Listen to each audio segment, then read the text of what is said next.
শুক্রবার দুপুরে chief metropolitan magistrate আদালতে তোলা হয় সাবেক খাদ্যমন্ত্রী সাধন চন্দ্র মজুমদার ও কৃষক লীগের সভাপতি সমীর চন্দকে।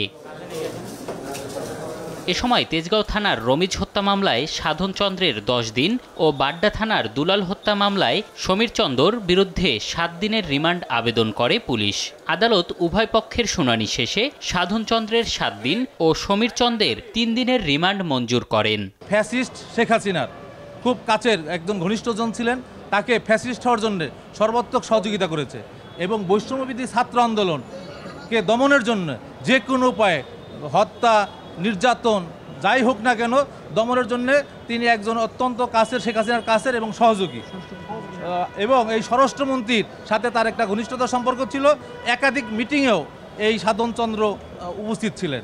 আজকে রমিজউদ্দিন, আমরা জানেন এই রমিজউদ্দিনকে হত্যা মামলা যেটা 4 আগস্ট ঘটাইয়েছিল তেজগাঁও কারণ বাজার রেল স্টেশনের নিচে, তাকে প্রথমে গুলি করা হয়, তার চোখে এবং বুকে গুলি করা হয়, পরে তাকে নির্মমভাবে রড দিয়ে, হকি স্টিক দিয়ে পিটিয়ে হত্যা করা হয়। সেই হত্যা মামলার একজন এজাহার নামীয় আসামি হচ্ছে এই সাধনচন্দ্র মজুমদার।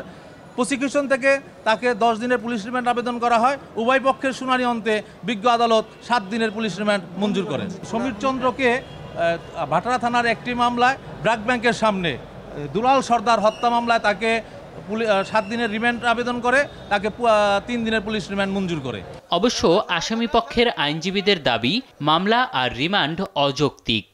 আমরা বলেছি আদালতকে যে এই মামলার এজাহারে আমাদের এই আসামি যে সমীর চন্দ্র তার কোনো নাম নেই এবং বাদী তাকে সন্দেহ করে নাই।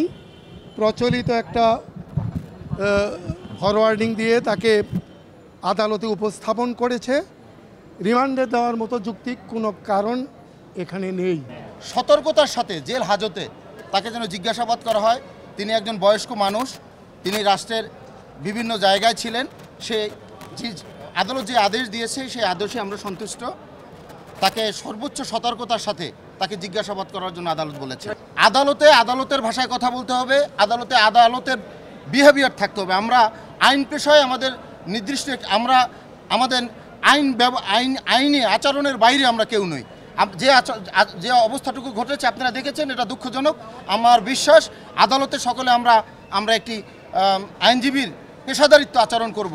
সাধন চন্দ্র ও সমীর চন্দ্রকে বৃহস্পতিবার রাতে রাজধানীর আলাদা আলাদা এলাকা থেকে গ্রেপ্তার করা হয়। এম এ আজিম, দেশ টিভি, ঢাকা।